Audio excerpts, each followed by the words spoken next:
എല്ലാവർക്കും ലോണ് വേണം, ആരും പൈസ അടക്കൂല. ഇങ്ങനെയാലും നമ്മളെന്താക്കുക?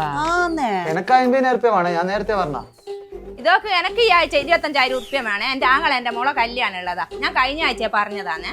അല്ല, എല്ലാവർക്കും പൈസ വേണമെന്ന് നമ്മൾ എന്ത് ചെയ്യാനാ? വരിസംഖ്യെല്ലാം വരട്ടെ, എന്നിട്ട് നോക്കാം. എല്ലടെ എനിക്ക് എത്രയാ വേണ്ടിയേ? എനക്ക് 50,000 രൂപ ചേച്ചി വേണ്ടേ? 25 എനക്ക് വേണല്ലോ. നമ്മൾ രണ്ടാളും 25 ചെയ്ത് എടുക്കാലോ. അതൊന്നും പറ്റൂല, ഞാൻ 50 ഇന്ന് കഴിഞ്ഞ ആഴ്ച ബുക്ക് ചെയ്താ. ഞാനും കഴിഞ്ഞ ആഴ്ച പറഞ്ഞു എന്റെ ആങ്ങളെ എന്റെ മോളെ കല്യാണം അതാ.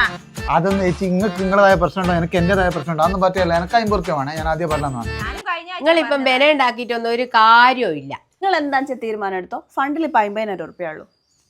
എന്തിരും എനിക്ക് എനക്കെന്റെ പൈസ തന്നേക്ക്, ഞാൻ നേരത്തെ വന്ന്. ഇതൊക്കെ എനിക്ക് പൈസ തന്നിക്കില്ല, നിങ്ങളെ ഫണ്ടും ഉണ്ടാവില്ല, ഒന്നും ഉണ്ടാവില്ല. ഞാൻ പോലീസിനെ അറിയിക്കും. ഇതെല്ലാം അനധികൃതമായ പരിപാടികളാ. എല്ലാം പറയുന്ന കേട്ടാ. എല്ലേ ചേച്ചി നിങ്ങൾ എന്താ നീ പറയുന്നത്? ഇതെന്താ ഞാൻ തൊടുവാൻ ചെയ്താ? സൂക്കാടെന്നാ ഞാൻ എന്താക്കി? ഇതെന്താ തൊട്ട് ആദ്യം ഇഞ്ച പേരിൽ കേസ് കൊടുത്തിട്ട് ഇവലെ പേരിൽ കൊടുക്കൂ. ചേച്ചി ഞങ്ങൾ എന്റെ അമ്മേന്റെ പ്രായം, എനിക്ക് ഫണ്ടിൽ പൈസ വേണ്ട, ഒന്നും വേണ്ട, ദേവി ചതിക്കറ്. എന്നാ പിന്നെ ഓൻ പോയല്ലോ, എനിക്കിങ്ങന്നേക്ക് പൈസ.